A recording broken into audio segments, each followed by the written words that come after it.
हे राधा कृष्ण पादान सर्वमिलिता श्री विशाखान्वितांश्च नमो विष्णुपादाय कृष्णभूतले श्रीमते भक्तिवेदांत स्वामिन् नमस्ते सारस्वती देवी गौरवाणी प्रचारिणे निर्विशेष शून्यादि पाश्चात्य देशतारिणे सर्वशास्त्रार्थ पीयूष सर्ववेदिक सत्फल सर्वसिद्धांत रत्नाढ्य सर्वलोकैक प्रद सर्वभागवत प्राण श्रीमद् भागवत प्रभो कलिध्वांतोदितादित्य श्री कृष्ण परिवर्तिता परमानंद पाठाय प्रेम वर्षक्षराय ते सर्वदा सर्वसेव्या श्री कृष्णाय नमोस्तुमे अदेक बंधो मत संगीत मत गुरु मन महाधन अन्यस्तारक मत भाग्य मत आनंद नमोस्तुते साधु दायिन अगमिच्योच्चताकर आनमुंच कदाचिन मां प्रेम्णाथ कंठयोस्पर ओम नमो भगवते वासुदेवाय ओम नमो भगवते वासुदेवाय ओम नमो भगवते वासुदेवाय. Okay, today 2.3.12 to a part of 2.3.19.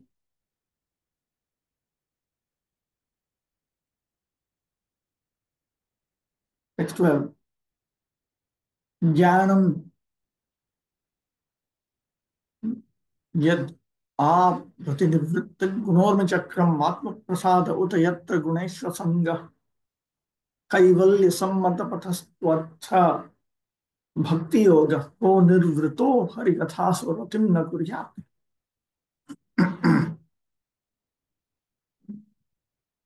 Here the first three lines are one sentence and the last line is a separate sentence in Sanskrit. Transcendental knowledge in relation with the Supreme Lord Hari. This knowledge resulting in the complete suspension of the waves and whirlpools of the material bonds. Such knowledge is self-satisfying. Due to its being free from material attachment and being transcendental, it is approved by authorities. Who could fail to be attracted? Bhagavata Sangata iti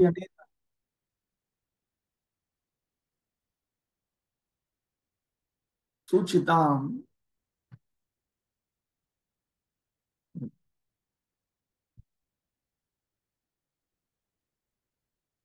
Harikatha Stauti Jnanamiti. In this verse, Shukadeva Goswami glorifies attraction for Harikatha. The attraction for Harikatha has been indicated by the expression Bhagavata Sangata, which occurred earlier, previous to this verse. Yat yasu kathasu jnanam bhavati. Through Harikatha, in the association of the Bhagavatas. You always remember the association of Bhagavatas refer to more advanced devotees. In their association, Jnanam Bhavati, knowledge of the Supreme Lord develops. Idrisham, what kind of knowledge? Sarvatah Pratinivrittam, Pratam, Gunor Ragadinam Chakram Samoho Yasma Tat. That sort of knowledge from which the very encirclement of attractions, aversions, and so on, which are waves of the three modes of material nature. So, the knowledge that is referred to here is that because of which all these effects are completely stopped. Uta anantaram, and then adheturatma prasadascha. The reason why all of this happens is that the self is satisfied. That is then that then takes place. Yatra yasu manah prasada hetuhu guneshu vishesha sangaha vairagyam cha. And detachment from sense objects, detachment from the three modes of material nature arises. Detachment from the three modes of material nature means detachment from sense objects, which are products of the three modes of material nature. Upayatra, where Atma Prasad Upayatra Guneshwa Sangha. Sometimes that reading occurs. In that case, Ihamutra Cha Guneshwa Sangha. Then one becomes detached from the three modes of material nature pertaining to both this life and the future. That means one becomes detached from sense enjoyment that can be attained in the present or in the future. Kaivalyam nityeva sammatah panthaha yo bhakti yogaha.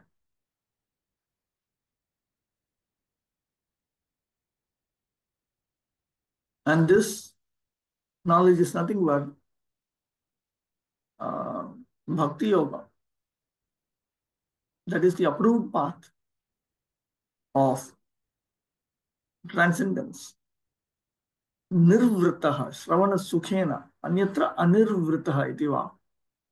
A person who is satisfied by hearing about Lord Hari in the association of more advanced Bhagavatas and not attracted to hearing about anything else.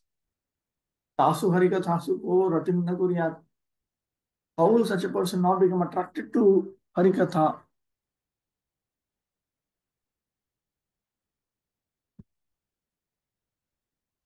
Now, that knowledge that is referred to here, that is actually beyond material existence. Prapanchati Tatvat Kaivalya Rupa Eva Vidvadbhi Sammatah Panthaha. It is actually a form of liberation itself because it is beyond material existence. And therefore, the learned souls approve of this pathway. That means the pathway to attain the Supreme Personality of Godhead. Eko Narayano Deva Ityadav Paravaraणाम परम आस्ते कैवल्य संगीतः इत्युक्त दिशा कैवल्याय श्री नारायणं लब्धुम सम्मतः पंथा. तो कैवल्य सम्मत pathah means that approved pathway through which one can attain Kaivalya. Kaivalya is also a name of Lord Narayana. That is understood from Bhagavatam 11.9.16 and 11.9.18. So this pathway, the approved pathway to attain Lord Kaivalya or Lord Sri Narayana is Bhakti Yoga. And Bhakti Yoga that is referred to here is Prema Bhakti Yoga. Krishna Chakravarti Thakur, Nanu, Yava Jivana Paryantam Yo Yam Ashritas Tasya Ante Khalu Ashrayantara Anauchityameva Tasmat Sarvakalameva Tattadeva Upasakasya Ante Bhagavata Sangadapi Bhagavati Bhavaha Katham Dartum Uchita Iti che. As long as one lives,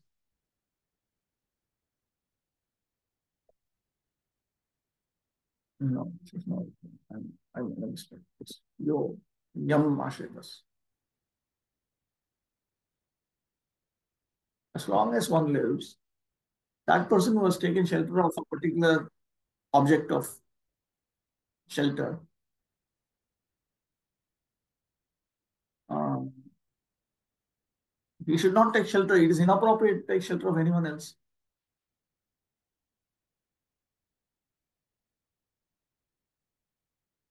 Therefore, it is appropriate that uh,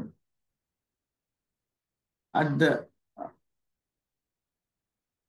towards the end of the life of the worshipper, through association with the Bhagavatas, it is appropriate to attain bhava or attraction to Bhagavan. Devatantara upasaka khalu ko varaka. Who is that person who will worship any other deity? Yataha Brahma upasakaha api bhagavati shuddham bhaktim karoti. when even the worshipper of Brahman engages in pure bhakti to Bhagavan, so then who is there who would be worshipping a demigod and be such a wretched person? That is the implication. Iti atra kramaritim darshayan naha jnanam yada syat. So in that way, he's showing the sequence of spiritual realization. Jnanam yada syat, when knowledge arises. Idrisham, what kind of knowledge? Pratinivrittam uparatam vinodvinam chakram samoho yasmat tat atma prasadasya. That sort of knowledge, because of which the waves of the three modes of material nature are completely stopped. In other words, it is satisfaction of the self. Yatra atma prasade sati guneshu asangaha vairagya. And when the self is satisfied, then one becomes detached from the modes of material nature.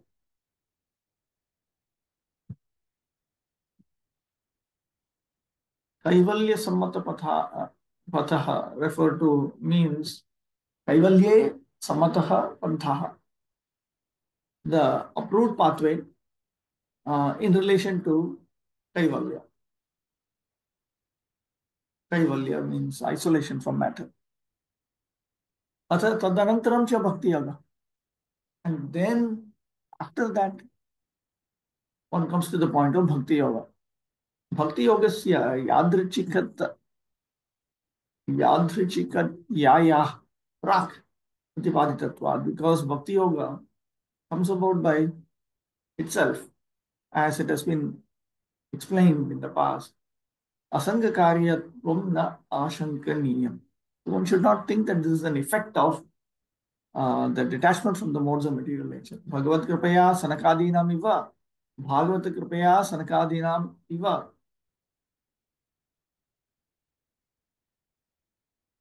No.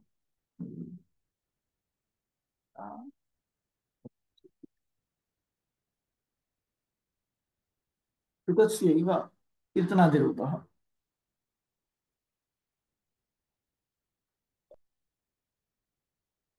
In other words, the Bhakti Yoga that is being discussed here can come about by the mercy of Bhagavan, like it did amongst the four Kumaras. Or it can come about by the mercy of the Bhagavata, a Bhagavata like Shukadev Goswami. So this Bhakti Yoga is of the form of Kirtana and so on. Navaveda Bhakti. Atah ka khalu nirvrittaha bhakti sukhe nimagnaha. So which person who is immersed in the happiness of bhakti, ratim asaktim, yo ratim na kuriyat sato anirvritta, would not become attached to Harikatha. Atra karma jnana yoga devatantara upasanebhya shuddha bhaktir utkarshayati. The point is, Shuddha Bhakti is more exalted than karma, jnana, yoga, and upasana or worship of other deities. Tatha tata sadhyam kevalaya bhaktiya eva siddhyati iti. The idea is that when one engages in kevala bhakti, exclusive engagement in devotion service, having given up adharma, having given up karma, having given up jnana, having given up yoga, when one engages in Krishna bhakti, tatha tata sadhyam, then one attains the results of karma, jnana, yoga, and worship of the other deities. तथा तत्तत् साधनत्वमपि अन्ते पुनर्भक्त्या एव निःश्रेयसमिति कर्मज्ञानादि निरपेक्षा निष्कामा श्रवणकीर्तन स्मरण प्रधाना शुद्धः भक्तिरेव प्रेम भक्ति साधनमिति सुखदेवस्य स्व अभिमतम्.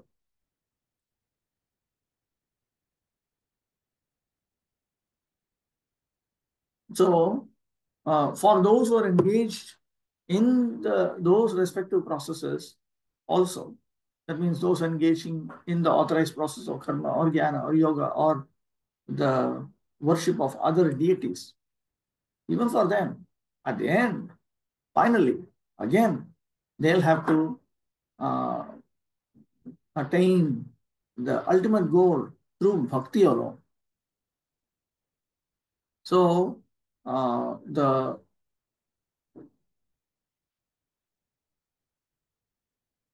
favored teaching of Shukadeva Goswami is that form of Shuddha Bhakti, which is predominated by Shravanam, Kirtanam, Smaranam, and which is not dependent on karma, jnana, yoga, or worship of other deities, and which is free from any desires to attain the results of those activities. That is actually the means by which one attains Prema Bhakti. Tatrapi Nama Kirtanam Sarvotkrishta Tamam iti Vastu Panchakam Nirupitam iti Prakarana. And even amongst that, the Kirtana of Krishna's names, that is the best of the most exalted amongst all of the processes taught in the scriptures. So in that way, 5 subjects have been brought out as a summary of this section. According to the Bhagavad Gita 10.9, the characteristics of pure devotees are wonderful. The complete functional activities of a pure devotee are always engaged in the service of the Lord, and thus the pure devotees exchange feelings of ecstasy between themselves and relish transcendental bliss. This transcendental bliss is experienced even in the stage of devotional practice, sadhana avastha, if properly undertaken under the guidance of a bona fide spiritual master. And in the mature stage, the developed transcendental feeling culminates in realization of the particular relationship with the Lord by which a living entity is originally constituted. Up to the relationship of conjugal love with the Lord, which is estimated to be the highest transcendental bliss.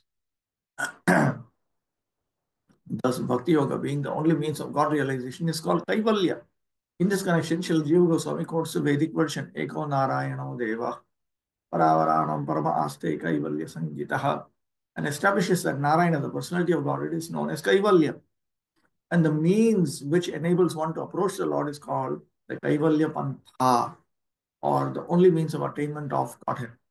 This Kaivalya Pantha begins from Shravana, or hearing those topics that relate to the personality of Godhead, and the natural consequence of hearing such Harikatha is attainment of transcendental knowledge, which causes detachment from all mundane topics, for which a devotee has no taste at all.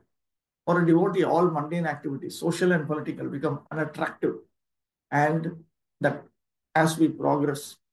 But if we commit offenses, or if we become weak and so on, then we will regress. And in the mature state, such a devotee becomes uninterested even in his own body, and what to speak of bodily relatives. In such a state of affairs, one is not agitated by the waves of the material modes. There are different modes of material nature, and all mundane functions in which a common man is very much interested or in which he takes part becomes unattractive for the devotee. This state of affairs is described herein as Pratinivritta Gunormi. The situation where the waves of the modes of material nature are stopped. And it is possible by Atma Prasada, or complete self-satisfaction, without any material correction. The first-class devotee of the Lord attains this stage by devotional service, but despite his loftiness, for the Lord's satisfaction, he may play the voluntary part of a preacher of the Lord's glory and dovetail all into devotion service, even mundane interest, just to give the neophytes a chance to transform mundane interest into transcendental bliss. This was certainly the overwhelming feature of Prabhupada himself. Rupa Goswami has described this action of a pure devotee as Nirbandha Krishna Sambandhe Yuktam Vairagyam Uchyate. Even mundane activities dovetailed with service to the Lord are also calculated to be transcendental or approved Kaivalya affairs. 6:13. Shaunaka Vacha. Ityabhivyahritam Raja Nishamya Bhatarshabhaha Imanyat Prishtavan Bhuyo Vayasakim Rishim Kavim.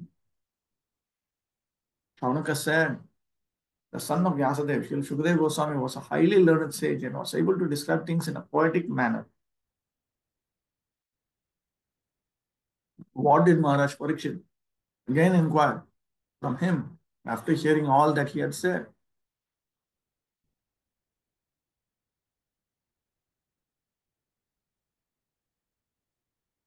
Rishim. Where is Rishim? Rishim. Parabrahma Darshina. Here the word Rishim indicates that Sri Shukadeva Goswami, he was, of course, well versed. He was highly learned, but he was also a person who was directly seeing the Supreme Brahman. Kavim, poetic, indicates that he was immersed in Shabda Brahman. We will learn in the 11th canto that one of our spiritual master needs to have two features. One is that he is absorbed in Shabda Brahma, which means Vedic sound, spiritual sound. But he should have full spiritual realization like Shukadeva Goswami.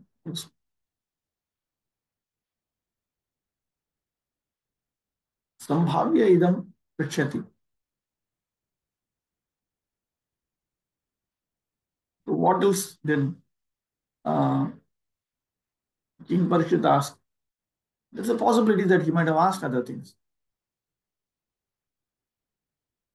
Kimanyat prishtavaniti uktena etenaiva sarva jigyasita siddheriti vismaya suchi. What else did he ask? It implies what else is there to ask? So this is a statement of astonishment because by this itself, one would attain everything that one desires to know. Kavim Rishishu api madhye tad varna atishaya chaturam. Even though he is described as Rishim, he is described as Rishim Kavim, which indicates that even amongst the Rishis, the sages, he was clever, extremely clever in the way he was describing the subject matter. A pure devotee of the Lord automatically develops all godly qualities, and some of the prominent features of those qualities are as follows. He is kind, peaceful, truthful, equable, faultless, magnanimous, mild, clean, non-possessive, a well-wisher to all, satisfied, surrendered to Krishna, without hankering, simple, fixed, self-controlled, a balanced eater, sane, mannerly, prideless, grave, sympathetic, friendly, poetic, expert, and silent. Out of these 26 prominent features of a devotee as described by Krishnadas Kaviraj in his Chaitanya Charitamrita, the qualification of being poetic is especially mentioned herein in relation to Shukadeva Goswami. The presentation of Srimad Bhagavatam by his recitation is the last poetic, is the highest poetic contribution. He was a self-realized learned sage. In other words, he was a poet amongst the sages. There's a question here in the chat box. Is there any book in which how a devotee faces different obstacles in devotional life and how to face them? Yes, Madhuri Kadambini is there. Also, Bhajan Rahasya is also there. Both are there. This is for I to give to Dharma. It's not the next one. And for the good side, everything. It's a big mix. All right. Okay. So what is the second name you said? One is Madhurya Kadambini, another is Bhajan Rahasya, Bhakti-vaibhava Thakur. Also his commentary to Shikshashtaka. Bhajan Rahasya is also his commentary to Shikshashtaka. It's an additional commentary, supplementary commentary on Shikshashtaka. He also describes, he summarizes the sequence of spiritual progress in Chaitanya Shikshamrita in one place. Okay, it's 14. Etat Shushtushatam Vidvan Sutanor-hasi bhashitum Katha Hari Katho Darkah Satam Siyus Tadasid Dhruvam. Our learned Sutta Goswami, please continue to explain such topics to us because we are all eager to hear. Besides that, topics which result in the discussion of the Lord Hari should certainly be discussed in the assembly of devotees.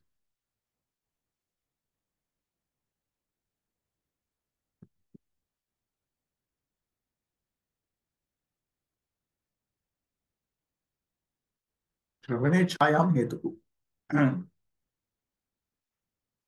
In this verse, the reason for their desire to hear is stated.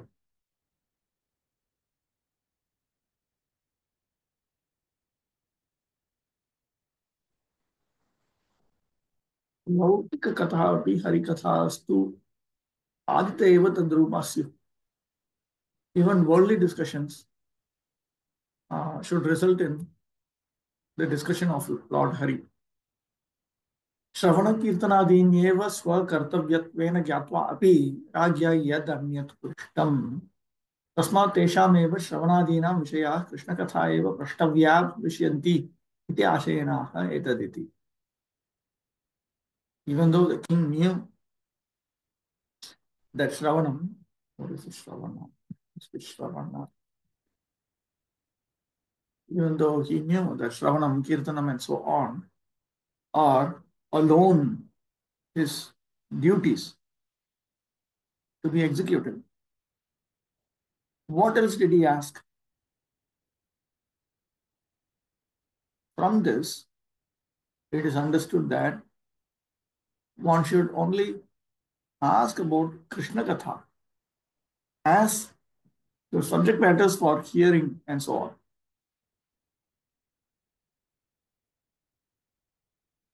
न च सर्ग विसर्ग मन्वन्तरनाना राजादि कथानामपि कृष्ण कथायामेव पर्यवसि तत्त्वा तापि श्रवणादि विषया इति भावः.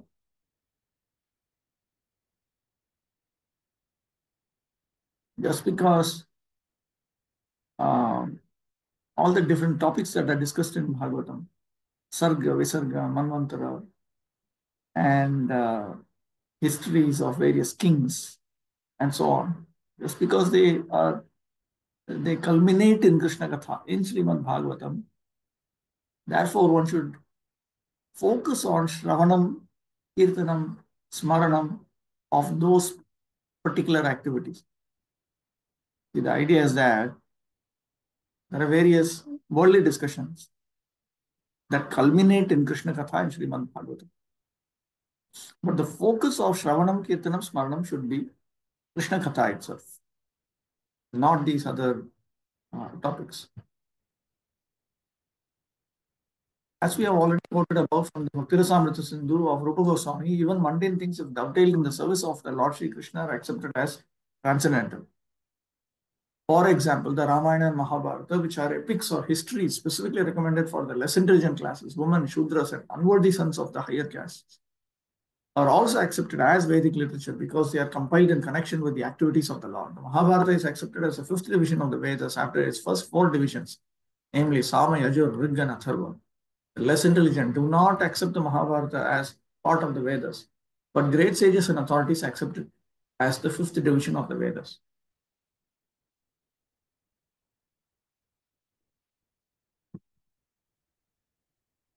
The Bhagavad Gita is also part of the Mahabharata, and it is full of the Lord's instruction for the less intelligent class of men. Some less intelligent men say that the Bhagavad Gita is not meant for householders, but such foolish men forget that the Bhagavad Gita was explained to Arjuna, a Grihastha, family man, and spoken by the Lord in his role as the Grihastha. So the Bhagavad Gita, although containing the high philosophy of the Vedic wisdom, is for the beginners in the transcendental science. Srimad Bhagavatam is for graduates and postgraduates in the transcendental science. Therefore, literatures like the Mahabharata, the Puranas, and similar other literatures which are full of the pastimes of the Lord are all transcendental literatures, and they should be discussed with full confidence in the society of great devotees.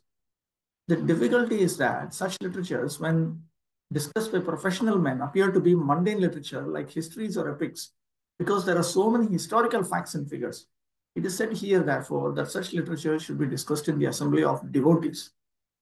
Unless they are discussed by devotees, such literatures cannot be relished by the higher class of men. So the idea is that even in literature like Srimad Bhagavatam,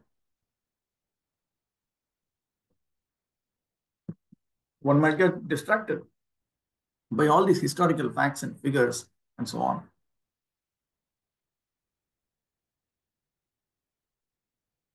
So the conclusion is that the Lord is not impersonal in the ultimate issue. He is a supreme person and he has his different activities. He is a leader of all living entities and he descends at his will and by his personal energy to reclaim the fallen souls. Thus, he plays exactly like the social, political, or religious leaders because such roles ultimately culminate in the discussion of topics of the Lord. All such preliminary topics are also transcendental. See, these topics are considered preliminary topics. So when we keep talking about Hari Katha, what do we mean? We actually refer to Sambandha Abhideya Prayojana, that we are related to Krishna as his eternal servants and we experience the miseries of material existence when we turn away from Krishna. And when we turn towards Krishna, we become free from that. This is Sambandha Gyan. We are qualitatively one with him, we are quantitatively different from all of this is included in Sambandha Gyan. Therefore, one should aim towards attaining our fundamental necessity, which is love for Krishna. We should revive our love for Krishna. This is Prayojana. And the means to attain that is pure sadhana bhakti.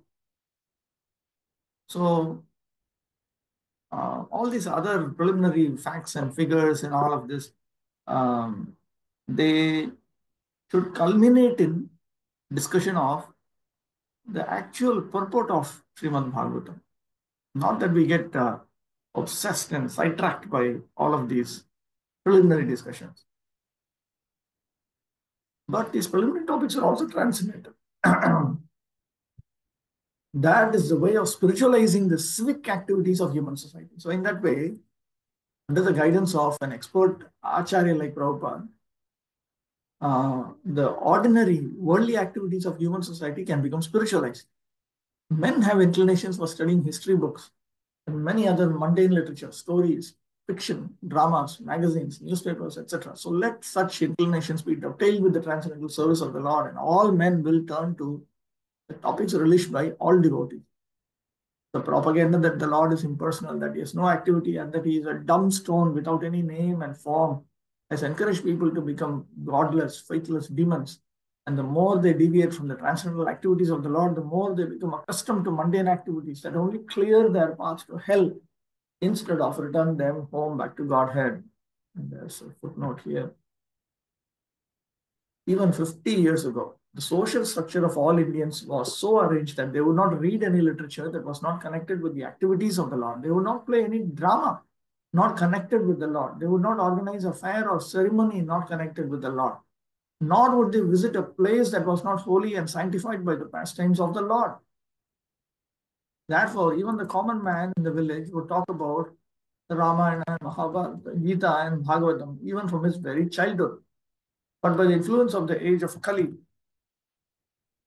they have been dragged to the civilization of the dogs and hogs, laboring for bread without any sense of transcendental knowledge.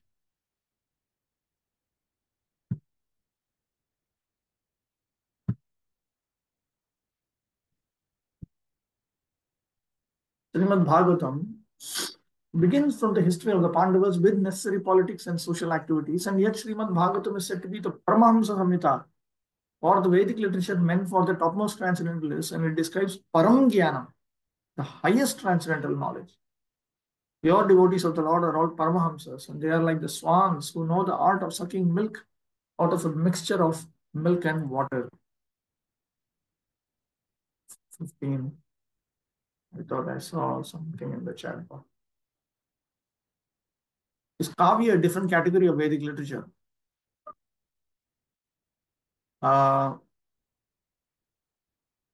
It is one type of literature.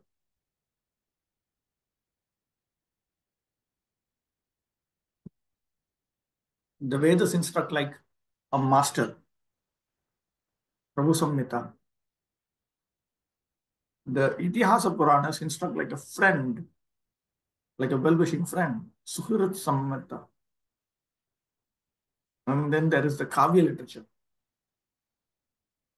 Kavya literature communicates like a beloved dharmic wife Kanta Sammata, Kanta Sammita, primarily through hinting.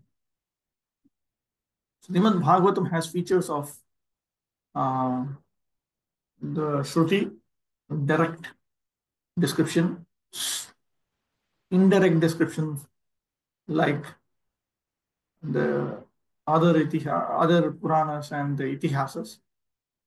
And it also is suggestive like a Kavya. Kavyas are, poetry is suggestive, meant to be suggestive. Regarding Sambandha, when we are neophytes, one should try to revive relation with Madan Mohan, it is said. What does it mean? It means that in the beginning stage, we should be uh, having a focus on trying to understand Sambandha Gyan. And we should pray to the Lord to, first of all, attract us to his lotus feet and keep us away from the attractions of this world, keep us away from lust, anger, greed, and so on. It requires strenuous endeavor, and the more we serve Krishna through his devotees, and the more we um, attentively chant his holy names, increasingly, the more it becomes easy. So this Mahabharata Ramayana, we should teach to less intelligent men. Less intelligent will anyway be more attracted to this. I think we should just be focused on Bhagavad Gita, Bhagavatam, Chaitanya Charitamrita, corresponding to the degree of uh, adherence to pure spiritual life. The teachings of Mahabharata and Ramayana are more clearly presented in Bhagavad Gita, the spiritual teachings.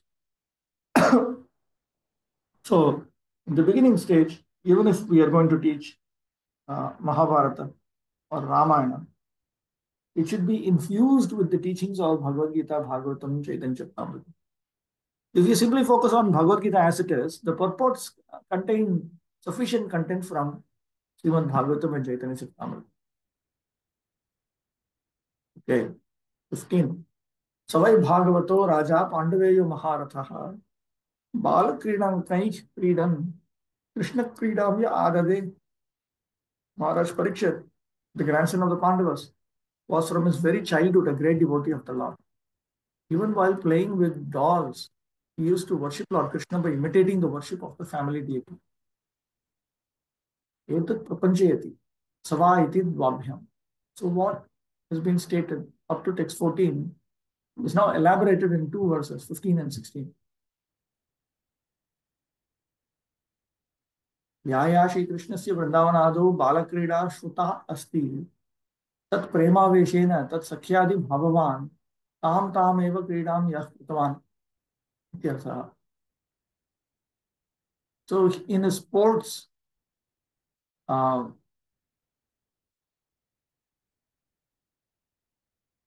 Krishna exhibited various activities of friendship and so on. So Parikshit, he would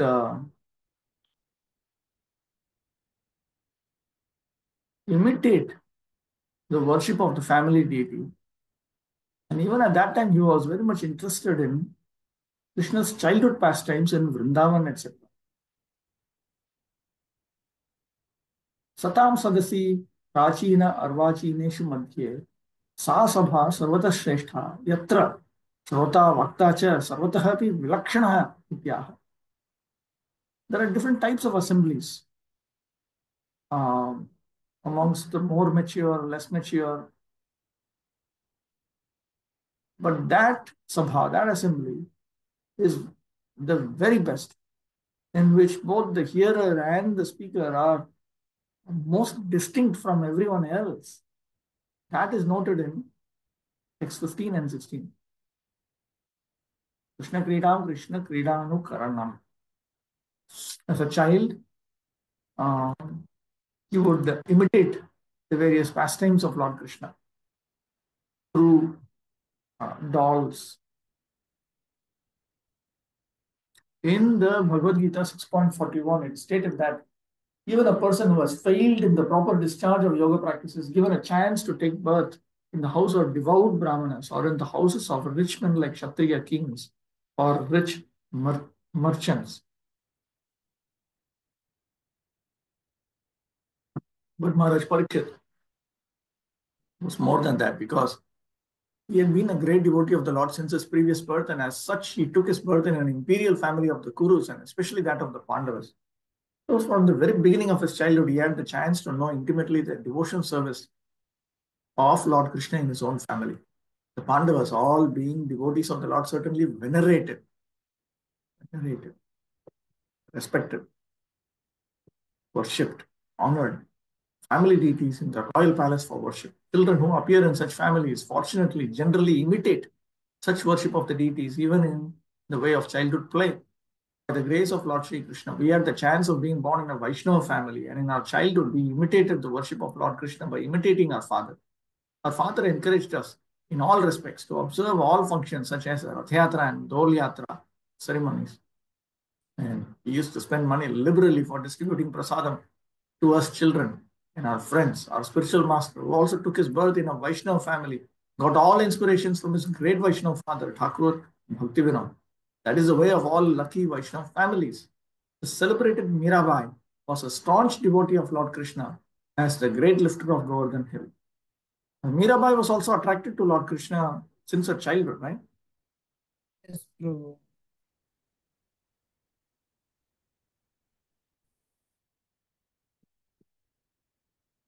The life history of many such devotees is almost the same because there is always symmetry between the early lives of all great devotees of the Lord. According to Jiva Goswami, Maharaj Parikshit must have heard about the childhood pastimes of Lord Krishna at Vrindavan, or he used to imitate the pastimes with his young playmates. According to Sridhar Swami, Maharaj Parikshit used to imitate the worship of the family deity by elderly members. Krishna Pujadi Rupam Kridam. Yes, we Kritavam. Vishnu Chakravarti also confirms the viewpoint of Jiva Goswami. So, accepting either of them, Maharaj Parikshit was naturally inclined to Lord Krishna from his very childhood. This is the whole point.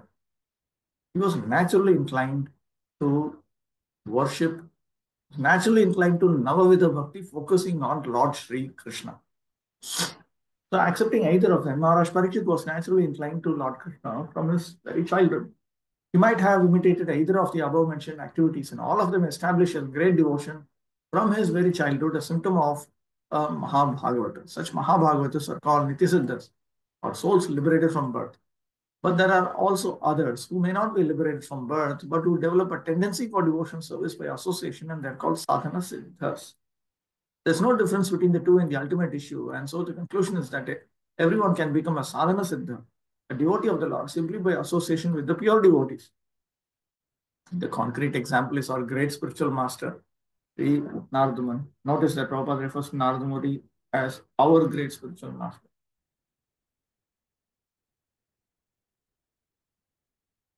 All the predecessor spiritual masters are also our spiritual masters. Just like all the pious forefathers are all referred to as Pitris, our fathers. In his previous life, he was simply a boy of a maidservant, but through association with great devotees, he became a devotee of the Lord of his own standard, unique in the history of devotional service. 16. Vaiyasakischa Bhagavan Vasudeva Parayana Guru Gaya Gunodara Satam Syurhi Samagame. Sukadeva Goswami, the son of Vyasadeva, was also full in transcendental knowledge and was a great devotee of Lord Krishna, son of Vasudeva. So there must have been discussion of Lord Krishna, who is glorified by great philosophers and in the company of great devotees.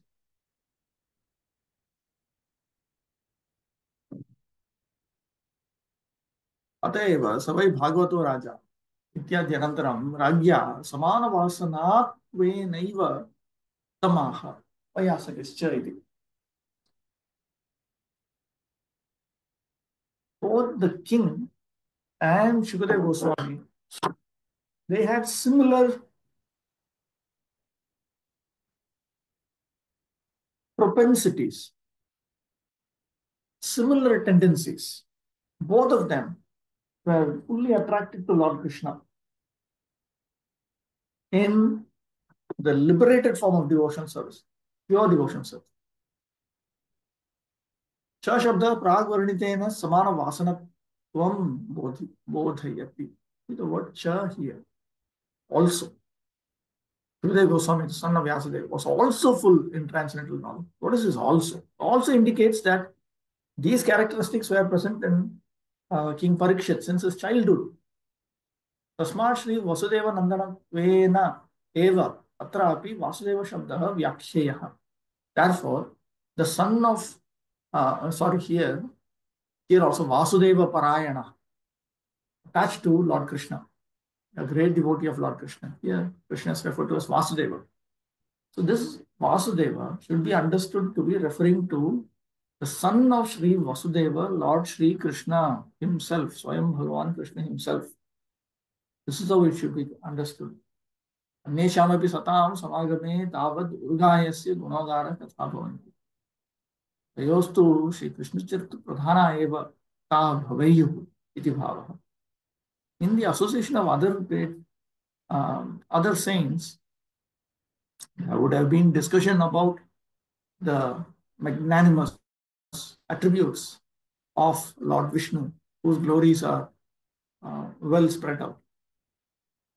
But in the association between these two great souls, the topics would have been primarily about the activities of Lord Sri Krishna, the son of Vasudeva.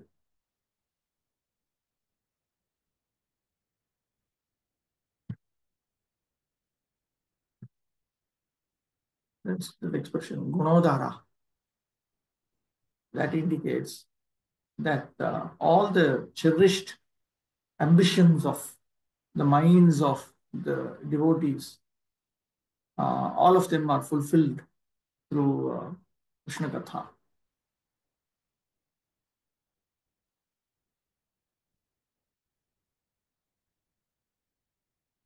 It is in such Krishna Katha that it is that kind of Krishna Katha which is relished by the devotees. The word Satam is very important in this verse, Satam of the devotees. Satam means the pure devotees who have no other desire than to serve the Lord. Only in the association of such devotees are the transcendental glories of Lord Krishna properly discussed. It is said by the Lord that his topics are all full of spiritual significance. And once one properly hears about him in the association of the Satam, certainly one senses the great potency and so automatically attains to the devotional stage of life. This is a paraphrase of Satam Prasangan Mamuvirya Samvida verse. As already described, Maharaj Parikshit was a great devotee of the Lord from his very birth, and so was Shukadeva Goswami. Both of them were on the same level, although it appeared that Maharaj Parikshit was a great king accustomed to royal facilities, whereas Shukadeva Goswami was a typical renouncer of the world. So much so that he did not even put a cloth on his body. Superficially, Maharaj Parikshit and Shukadeva Goswami might seem to be opposites. But basically, they were both unalloyed pure devotees of the Lord. When such devotees are assembled together, there can be no topic save discussion of the glories of the Lord or Bhakti Yoga. In the Bhagavad Gita also, when there were topics between the Lord and his devotee Arjuna, there could not be any topic other than Bhakti Yoga. However, the mundane scholars may speculate it in their own ways. The use of the word cha after Vayasaki suggests, according to Srila Jiva Goswami, that both Shukadeva Goswami and Maharaj Parikshit were of the same category, settled long before, although one was playing the part of the master and the other the disciple. Since Lord Krishna is the center of the topics, the word Vasudeva Parayana, or devotee of Vasudeva, suggests devotee of Lord Krishna, the common name.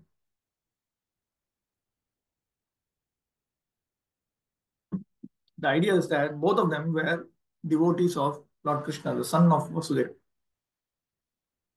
Although there were many others who assembled at the place where Maharaj Parikshit was fasting, the natural conclusion is that there was no topic other than the glorification of Lord Krishna, because the principal speaker was Shukadeva Goswami and the chief audience was Maharaj Parikshit. So Srimad Bhagavatam, as it was spoken and heard by two principal devotees of the Lord is only for the glorification of the Supreme Lord, the personality of Godhead Sri Krishna. In Krishna Sandarbha, Srila Jiva Goswami uh, points out how all the cantos actually are talking about Lord Sri Krishna as the primary focus. All the cantos of Srimad Bhagavatam are having Lord Sri Krishna, Swayam Bhagavan Krishna, as the primary focus. It gives evidence of that. 17. Ayur Prabhu Udyanastam Chayannasau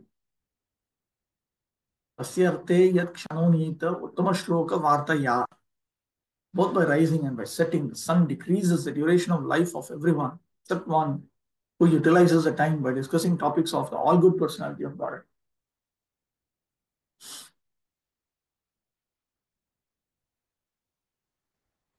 Moreover, Rithaiva Kshiyamanam Ayuhu Harikathaya Safalam Kuru. A life which is useless, which is simply diminishing, should be made successful through Harikatha. With this in mind, he then speaks 3 verses, beginning with text 17.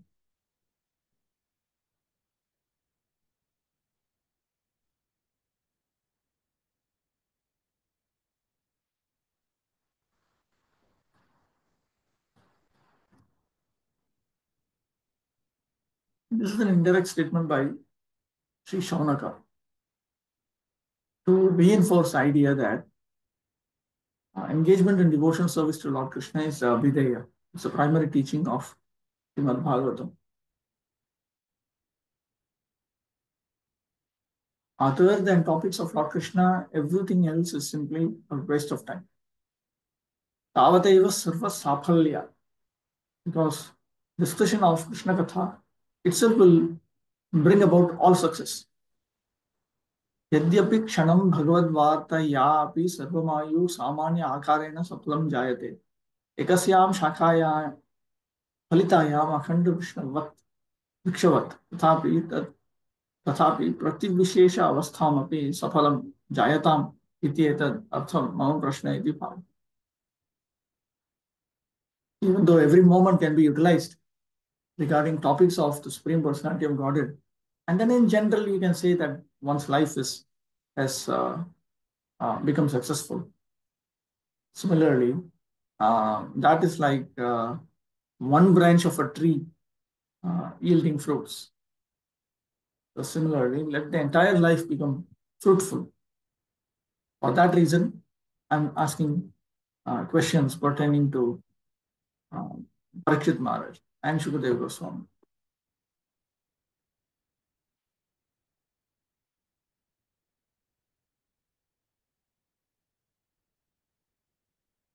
Yadva, an alternative explanation. Shanaha api nimeshatrayam api. The word Shana refers to 3 nimeshas. A nimesha refers to the amount of time that it takes to blink. And 3 nimeshas equal 1 Shana. Tavataiva kalena sarvamayu sapalam bhavati. Even that amount of time can make the entire life successful.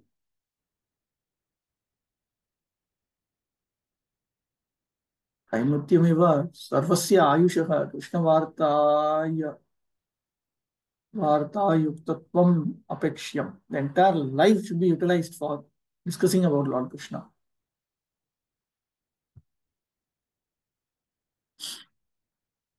If that is the case, then why is it that Krishna Ayur Harana Abhavat, because it doesn't take away one's life uselessly. Krishna Vartaya Api Takshane Janaha Na Mriyate. Why is it that at that moment the person does not die? Satyam, that is true. Such Patri Krita Vittaha Janaha. What is this? Is this a typing mistake?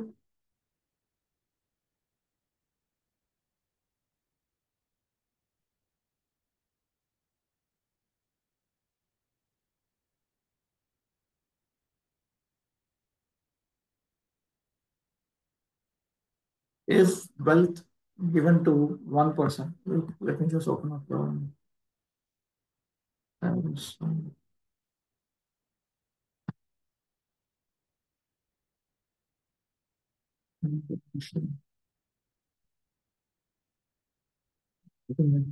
spelling mistake here.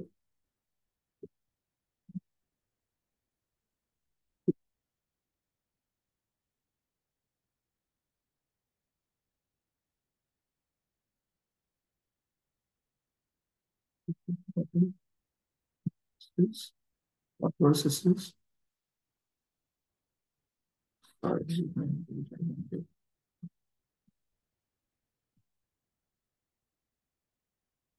Is it done the circuit calculation?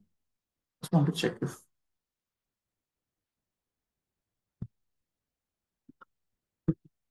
170.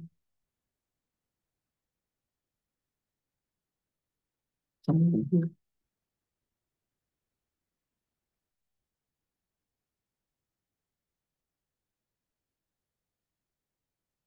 Akshaya Vittaha. Akshaya Vittaha. Got it, got it, got it. Oh, what happened? Now I understand what it's.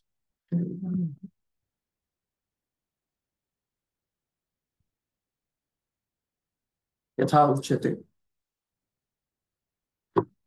A person who has dedicated his wealth to be given in charity to an appropriate recipient is said to possess unlimited wealth, because in the future he is going to attain unlimited enjoyment because of that charity. When he quotes from the Dharma Shastra, Samam Abrahmane Danam Dvigunam Brahmanam Bhuve Athite Shatasahasram Anantam Veda Parage. If one gives in charity to a non-Brahman, then one gets the same amount of wealth back. If he gives to a so-called Brahman, that means he may have some qualifications, or he may have the opportunity to be a Brahmana, but he is not having all the qualities of a Brahman. Then he will get twice the amount of wealth that he has donated back. And if he gives his wealth to a Brahmana who has actually studied the Vedas, then he gets 100,000 times that amount of wealth that he has given. And if he is giving the charity, and if he has given wealth in charity to a person who has crossed beyond the entire ocean of Vedic knowledge,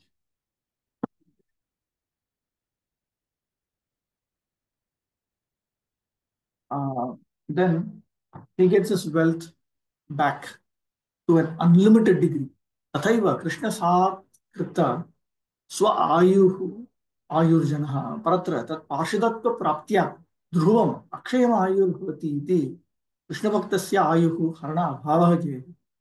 So it is in this sense that it is said that Krishna Bhakta's life is not taken away, because when his entire life is absolutely dedicated to Lord Krishna, then later he is going to attain the status of an associate of becoming an associate of Lord Krishna for sure.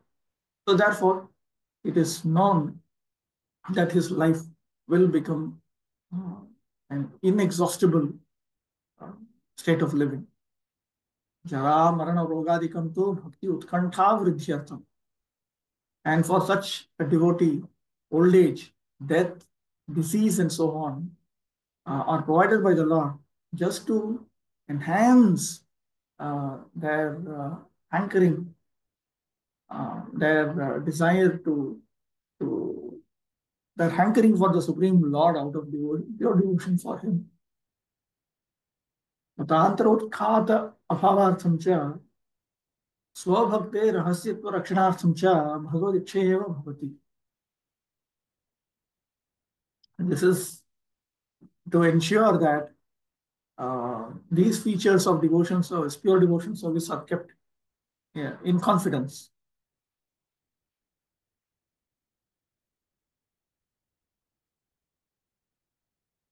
By the will of the Supreme Lord Himself.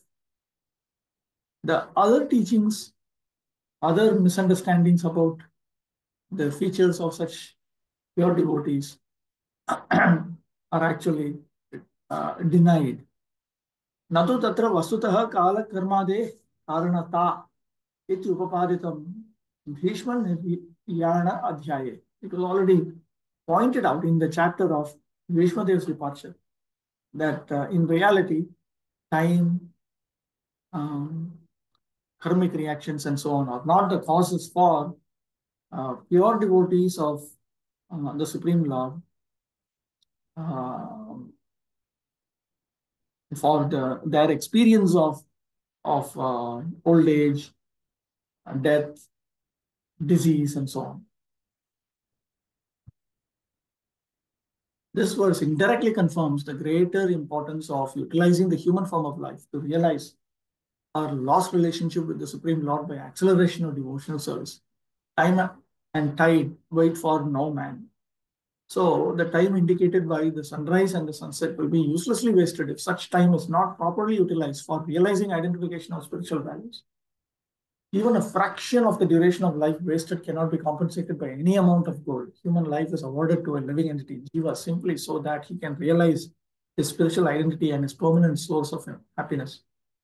A living being, especially the human being, is seeking happiness because happiness is the natural situation of the living entity. But he is seeking happiness in the material atmosphere. A living being is constitutionally a spiritual spark of the complete whole, and his happiness can be perfectly perceived in spiritual activities. The Lord is a complete spirit whole, and his name, form, qualities, pastimes, entourage, and personality are all identical with him. Once a person comes into contact with any one of the above mentioned energies of the Lord through the proper channel of devotional service, the door to perfection is immediately open.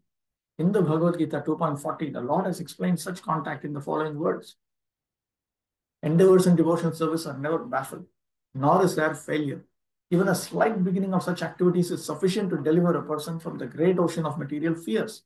As a highly potent drug injected intravenously acts at once on the whole body, the transcendental topics of the Lord injected through the ear by the pure devotee of the Lord can act very efficiently. Oral realization of the transcendental messages implies total realization, just as fructification of one part of a tree implies fructification of all other parts. So the idea is, in a tree, a particular branch might have started to yield fruits and the other branches might not have started to yield fruits. But we can reasonably presume that the next stage will be the other branches, one by one, they will also start producing fruits. This realization for a moment in the association of pure devotees like Shukadeva Goswami prepares one's complete life for eternity. And thus the sun fails to rob the pure devotee of his duration of life, inasmuch as he is constantly busy in the devotion service of the Lord, purifying his existence. Death is a symptom of the material infection of the eternal living being. Only due to material infection is the eternal living being, a living entity, subjected to the law of birth, death, old age, and disease. The materialistic way of pious activities like charity is recommended in the Smriti Shastras as quoted by Srila Vishwanath Chakravarti Thakur. Money given in charity to a suitable person is guaranteed bank balance in the next life. Such charity is recommended to be given to a Brahmana. If the money is given in charity to a non-Brahmana without Brahmanical qualification, so maybe officially a Brahmana, but he does not have Brahmanical qualification, the money is returned in the next life in the same proportion. No, I'm wrong. It is actually given to a non-Brahmana. Maybe a dharmic person, but he's not a Brahmana by qualification. All considerations are by Guna Dharma. If it is given in charity to a half-educated Brahmana, Brahmana Bhuve, the official Brahmana, Prabhupada calls him a half-educated Brahmana. Even then, the money is returned double. If the money is given in charity to a learned and fully qualified Brahmana, the money is returned 100 and 1,000 times. And if the money is given to a Veda Paraga, one who has actually realized the path of the Vedas, it is returned by unlimited multiplication. The ultimate end of Vedic knowledge is realization of the personality of God. Lord Krishna has stated in the Bhagavad Gita, Vedeshya sarvai rahameva vedyaha. There is a guarantee of monies being returned if given in charity, regardless of the proportion. Similarly, a moment passed in the association of a pure devotee by hearing and chanting the transcendental messages of the Lord is a perfect guarantee for eternal life, for returning home back to Godhead. Madhama gatva punarjanma na vidyate. This is a synthesis of um, a number of statements in Bhagavad Gita. In other words, a devotee of the Lord is guaranteed eternal life. A devotee's old age or disease in the present life is but an impetus to such guaranteed eternal life. So very nice, very robust expressions are all very clear and forceful. Okay, Achyutanam. Hare Krishna, Prabhu. Prabhuji, this slok is like target for all spiritualists that we have to achieve this end, because initially if one is a beginner, he will be doing other activities also. So how he can be fully engaged in spiritual activities or hearing Krishna Katha? Under appropriate guidance, qualified candidates can be brought up to this stage. Is that clear? Yes, Prabhu. So what is that qualification? The qualification is one should be eager, one should be ready, one should have surrendered to Krishna. 18. Sarvah kim na jivanti, hatra kim na shvasantyuta, na khadanti na mehanti kim grame pashavo pare. These are all questions. Do the trees not live? Do the bellows of the blacksmith not breathe? All around us, do the beasts not eat and discharge semen? Do the other beasts not eat and discharge semen? Apare, others. Prabhupada will talk about why that kind of expression is used. ननु जीवनमेव तेषाम् आयुषः फलमस्ति.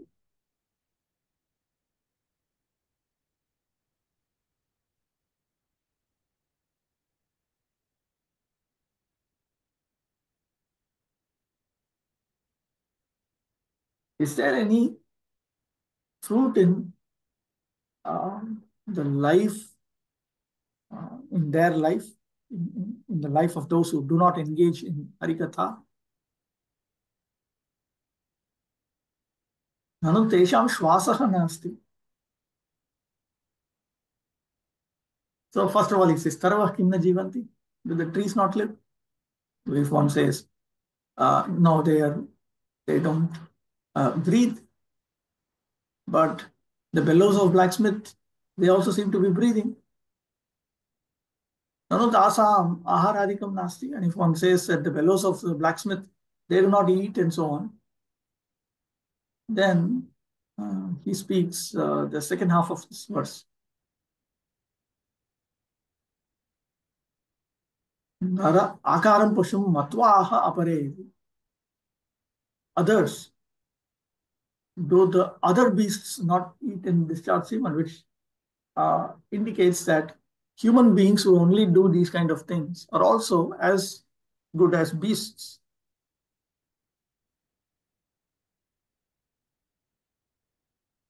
आयुरेकदेशेऽपि तत्सम्बन्ध बहिर्भूतान् निन्दं तद्देव दृढयति. So even if from one aspect a part of one's life is averse to establishing a relationship with Lord Krishna, then it is worthy of being condemned. So he condemns that.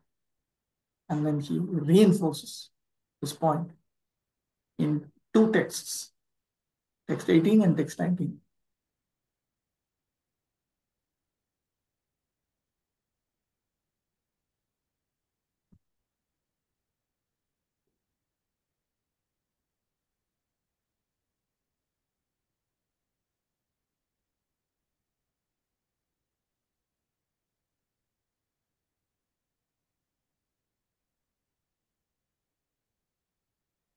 If one were to argue that human beings are I am not superior, interested. I am the person who is not interested.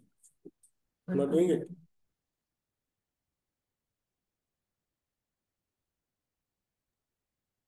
Is I'm one sorry. way to argue. Is one way to argue that a human being is superior. The life of human beings uh, is superior to that of trees. Then he presents uh, the next question: Does the bellows of the blacksmith not breathe? And so on.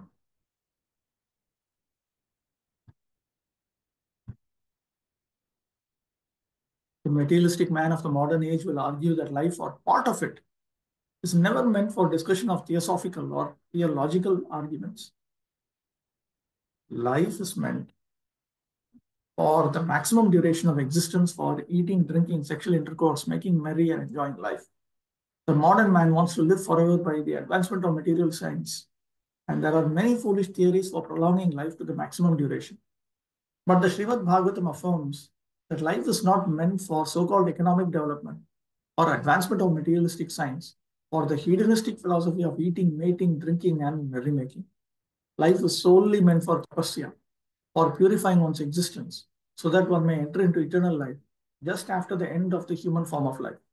The materialists want to prolong life as much as possible because they have no information of the next life. They want to get the maximum comforts in this present life because they think conclusively that there is no life after death. This ignorance about the eternity of the living being and the change of covering in the material world has played havoc in the structure of modern human society. Consequently, there are many problems multiplied by various plans of modernized man. The plans for solving the problems of society have only aggravated the troubles. Even if it is possible to prolong life more than 100 years, advancement of human civilization does not necessarily follow. The Bhagavatam says that certain trees live for hundreds and thousands of years. At Vrindavan, there is a tamarind tree. The place is known as Imlitala, which is said to have existed since the time of Lord Krishna. In the Calcutta Botanical Garden, that's a banyan tree said to be older than 500 years, and there are many such trees all over the world. Swami Shankaracharya lived only 32 years and Lord Chaitanya lived 48 years. Does it mean that the prolonged lives of the above mentioned trees are more important than the life of Shankara or Chaitanya? So the idea is that Shankaracharya's contribution of initiating the intellectual destruction of Buddhist and Buddhist philosophies, which are essentially voidistic and anti-Vedic in nature, is vastly more significant. It actually brought about the cultured people, or those who are even potentially cultured, it brought them back into the Vedic fold. What to speak of Lord Chaitanya Mahaprabhu, his manifest pastimes. Prolonged life without spiritual value is not very important. One may doubt that trees have life because they do not breathe, but modern scientists like Bose, Jagadish Chandra Bose, have already proved that there is life in plants. So breathing is no sign of actual life. The Bhagavatam says that the bellows of the blacksmith breathes very soundly, but that does not mean that the bellows has life. The materialists will argue that life in the tree and life in the man cannot be compared because a tree cannot enjoy life by eating palatable dishes or by enjoying sexual intercourse. In reply to this, the Bhagavatam says whether other animals, like the dogs and hogs living in the same village with human beings, do not eat and enjoy sexual life. The specific utterance of Srimad Bhagavatam in regard to other animals means that persons are simply engaged in planning a better type of animal life consisting of eating, breathing, and mating are also animals in the shape of human beings. A society of such polished animals cannot benefit suffering humanity, for an animal can easily harm another animal but rarely do good. I thought some was there in the chat box. This is the object of attraction for Sri Shukadev and Parikshit Maharaj, Vrindavan Krishna or Vasudev Krishna. Both. That's why they also spend time in discussing about both of these pastimes in the 10th canto.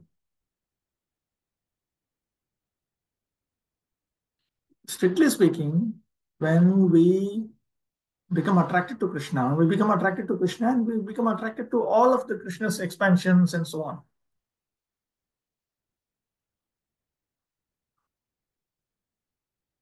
How this enthusiasm gets decreased when we hear about the value of time. We decide from now onwards I will become alert, but later it becomes same as previous. How to work on it? We need the right association. We need to keep away from things which distract us. We need to engage in those activities which are pleasing to Lord Krishna. We need to engage in those combinations of activities which have been successfully adopted by the great acharyas in the past. All of this has to be done. Okay. So when you don't get devotees, such type of Now, the whole idea is this. First of all, you want to attain Krishna's association. First of all, a transcendentalist is one who has an intense desire to attain a particular spiritual experience, whether it is Brahman realization, Paramatma realization, or Bhagavan realization. In Bhakti Yoga, we are interested in Bhagavan realization, which is a part and parcel of Prema Bhakti. So if you are interested in Bhagavan realization, first of all, you are focused on that. How can I attain that? How can I attain that? So you look at everything that Krishna has provided for you, which can be used to your advantage to attain that. So if you don't have that kind of devotees, then there are other things that are provided. Shravanam, Kirtanam, it is there. Different things are there. It's not there. Actually, um, in today's world, association uh, with first of all, association that's a big problem. Actually, I will say that through digital communication, the whole world is actually going to hell because of wrong association. Now it is more easy to engage in all kinds uh, non-Krishna conscious Shravanam, Kirtanam, Smaranam, and so on. The same way, the opposite is also there. We can take advantage. Opportunity is always there. We have taken Prabhu's abode, Navadvip Mandal, we have Raj Mandal, we have Kshetra Mandal, we have the books, we have deities, we have our chanting process. So much is there. 619. Shva-vid-varahoshtra karaih samsutah purushah pashuhu na yat karna pathopeto jatu nama gadagrajaha. Men who are like dogs, hogs, camels, and asses praise those men who never listen to the transcendental pastimes of Lord Sri Krishna, the deliverer from evils. Tadevaha shvadibhi samsutah sadrisho nirupitaha. So what was stated in the previous verse is now repeated here. A person who is glorified by dogs and other creatures is described to be of the similar nature. Sa avagyasya datvat shlobi kashmala vishaya asaktatvat vidvaraha ingramasu Kantaka dukkada vishaya asaktatvat ushtrai bharavahitvat haraistulya ityartha. It's been compared. A person who is averse to pure Vishnu consciousness is compared to a dog, a village hog, a camel, or an ass, all for particular reasons. We will see that in Prabhupada's purport. He explains this very excellently.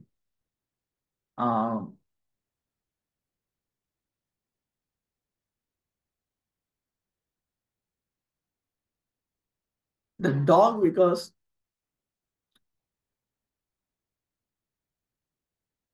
the dog is interested in things which are not meant to be taken very seriously. The hog is interested in very dirty items. The camel is attached to miserable forms of sense enjoyment, such as um, thorns.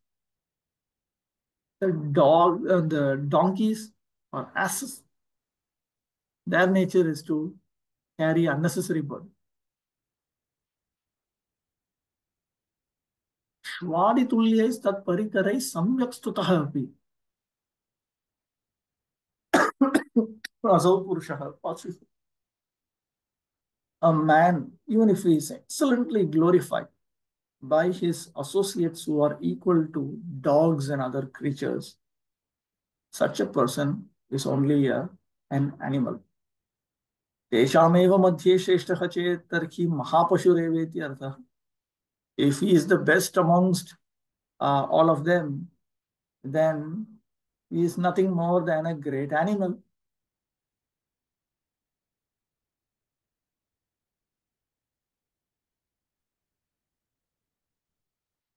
तेषां पशुत्वे अतिगर्हणीयत्वमः.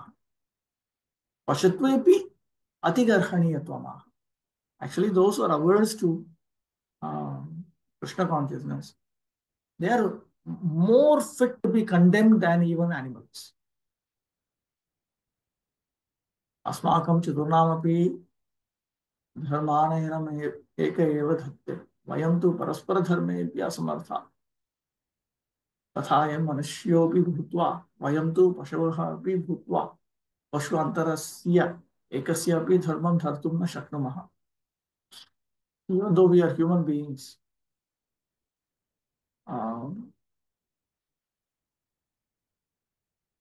we are not actually comparable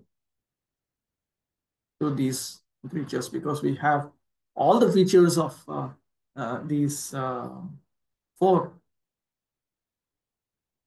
तथायं शास्त्र आदिष्टं स्वधर्मम् अपि उल्लङ्घ्य अतिरागेण एव धत्ते वयं तु नियतिकृते स्वस्वधर्म एव पतितः.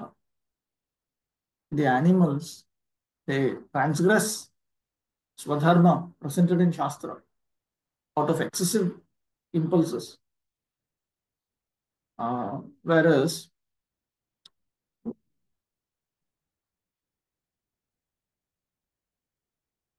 no, it is the human being who does this. The human being is actually transgressing swadharma as presented in the Shastras.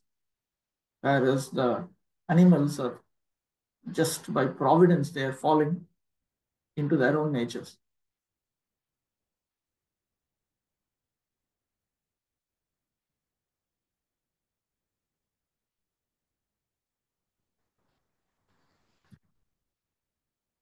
He is stating how the animals glorify themselves as being better than human beings.